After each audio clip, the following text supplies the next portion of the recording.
ومن يوق شح نفسه فأولئك هم المفلحون صدق الله العظيم اللهم صل على محمد وعلى آل محمد كما صليت على إبراهيم وعلى آل إبراهيم إنك حميد مجيد اللهم بارك على محمد وعلى آل محمد كما باركت على إبراهيم وعلى آل إبراهيم إنك حميد مجيد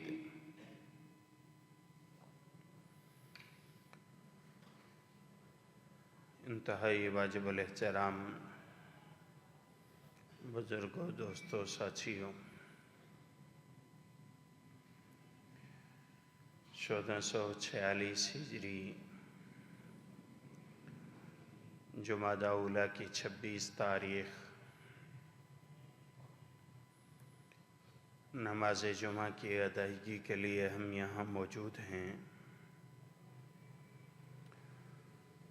دعا ہے کہ اللہ رب العزت کچھ ایسا کہنے کی توفیق نصیب فرمائے جو ہم سب کے لیے دنیا میں فلاح اور آخرت میں نجات کا ذریعہ۔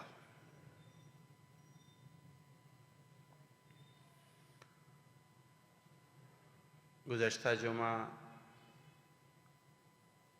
عرض کیا تھا کہ ایک انسان بالعموم اور ایک مسلمان اس دنیا کی زندگی میں مختلف طرح سے آزمایا جاتا ہے، مختلف انداز سے اس کا امتحان ہوتا ہے۔ اس آزمائش کو، ان امتحانات کو قرآن کریم میں، رسول اللہ صلی اللہ علیہ وسلم کی احادیث میں فتنہ سے بھی تعبیر کیا گیا ہے۔ انسان کی زندگی میں مختلف طرح کے فتنے آتے ہیں۔ فتنہ اصل عربی زبان میں تو استعمال ہوتا ہے کھوٹے اور کھرے کے فرق کے لیے۔ چنانچہ جب سونے یا چاندی کو آگ کی بھٹی میں گرم کیا جاتا ہے اور گرم کر کے صاف کیا جاتا ہے، کھوٹے اور کھرے کو الگ کیا جاتا ہے، یا سونے کے اوپر جو میں کچھ لائی ہوئی ہوتی ہے اس کو الگ کیا جاتا ہے، تو اصل عربی زبان میں اس کو فتنہ کہا جاتا ہے۔ تو ایک مسلمان کی زندگی، چونکہ اللہ رب العزت ایک مسلمان کو پاک، صاف ستھرا اور بالکل خالص دیکھنا چاہتے ہیں، اس لیے ایک مسلمان کی زندگی میں فتنے، آزمائشیں، امتحانات باقی لوگوں کی زندگی کے نسبت زیادہ آیا کرتے ہیں۔ اللہ رب العزت ارشاد فرماتے ہیں الف لام میم احسب الناس ان يتركوا ان يقولوا آمنا وهم لا يفتنون۔ لوگ کیا سمجھتے ہیں کہ وہ زبان سے ایمان کا اعلان کریں گے اور ان کی آزمائش نہیں ہوگی، انہیں فتنہ میں مبتلا نہیں کیا جائے گا؟ ایسا نہیں ہو سکتا۔ اللہ فرماتے ہیں وَنَبْلُوكُمْ بِالشَّرِّ وَالْخَيْرِ فِتْنَةً ہم شر اور خیر کے ذریعے بطور فتنہ کے تمہیں امتحان سے گزاریں گے. تو یہ مختلف طرح کے فتنے، آزمائشیں، امتحانات ایک مسلمان کی زندگی میں آیا کرتے ہیں.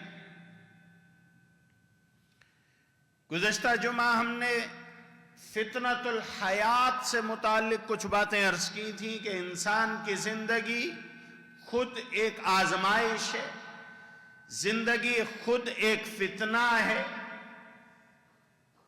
اس لیے رسول اللہ صلی اللہ علیہ وسلم کی دعاؤں میں ایک یہ دعا بھی ہے کہ اللہم انی اعوذ بک من فتنۃ المحیا والممات، کہ اللہ میں زندگی کے فتنے سے تیری حفاظت چاہتا ہوں. اس میں ہم اس سلسلے کو آگے بڑھاتے ہیں.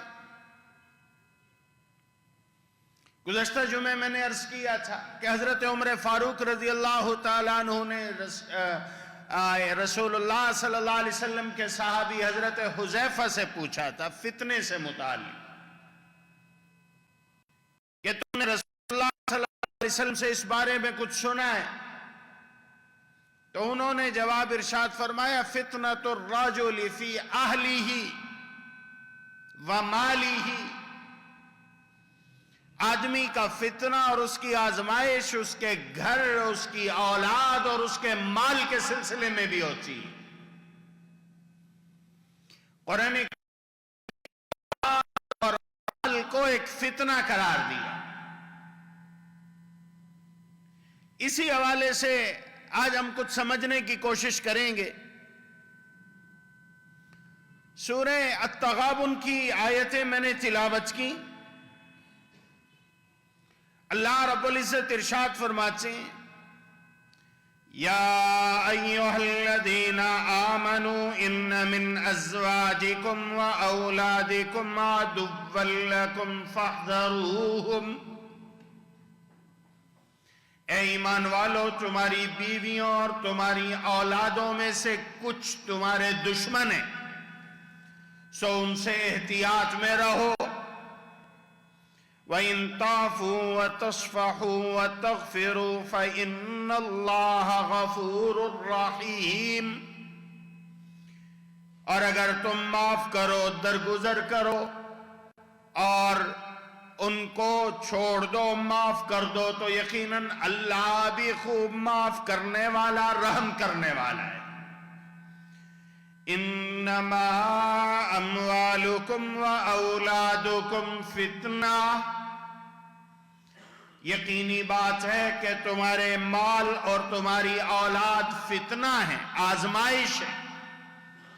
یقینی بات ہے کہ تمہارے مال اور تمہاری اولاد ایک آزمائش ہے اور اللہ کے ہاں بہت بڑا اجر ہے.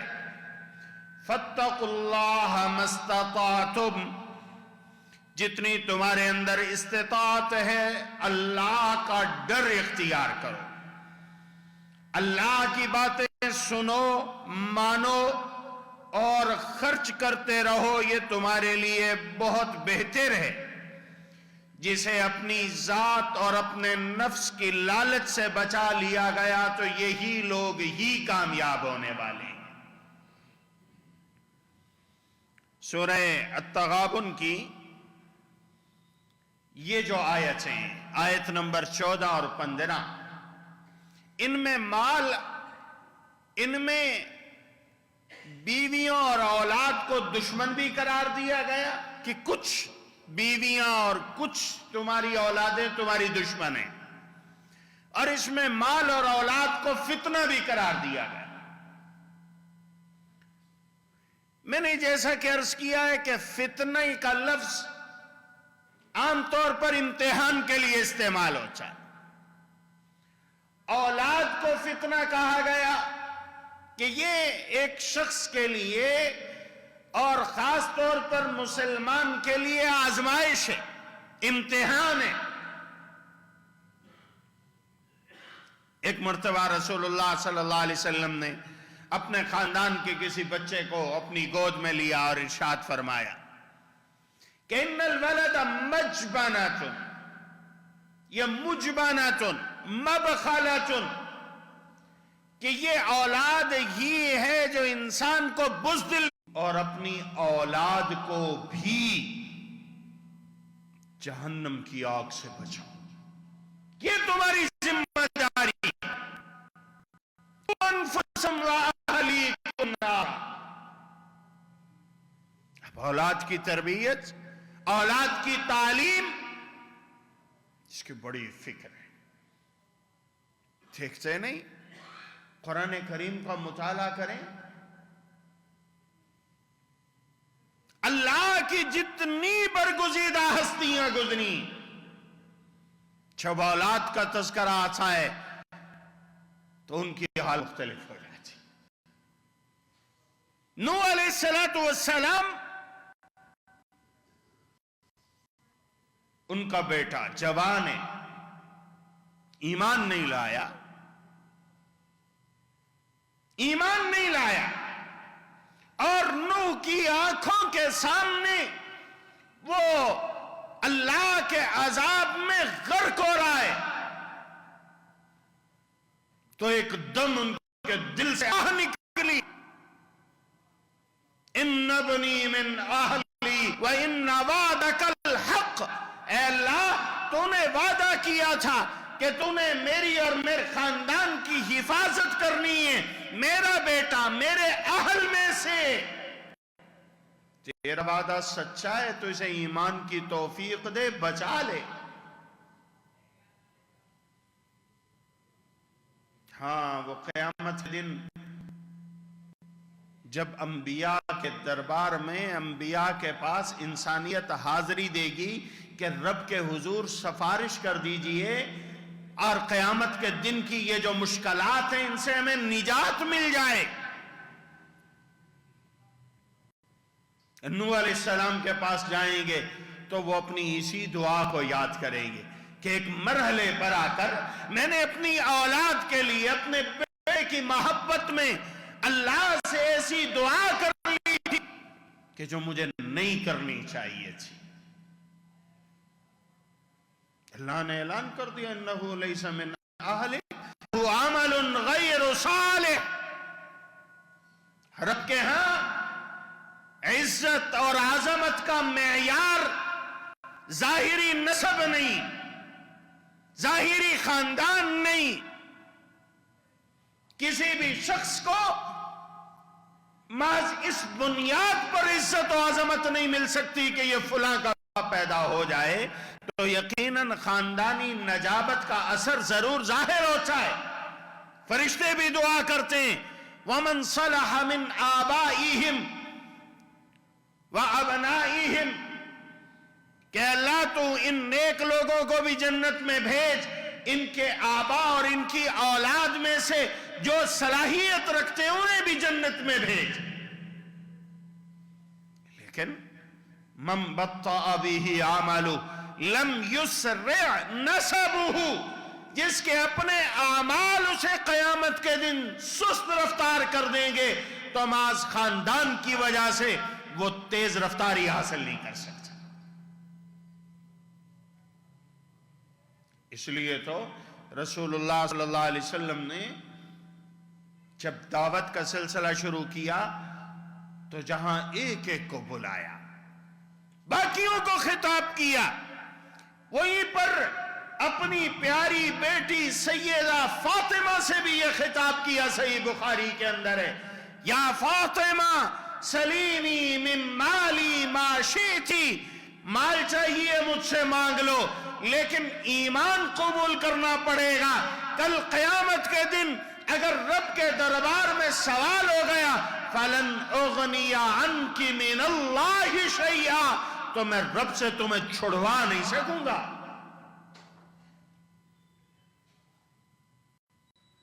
بات کہیں اور نکل گئی۔ نوح علیہ السلام کو اولاد کی فکر ہے، یا بنی ارکب معنا، بیٹے ایمان قبول کر کشتی میں سوار ہو جا، لا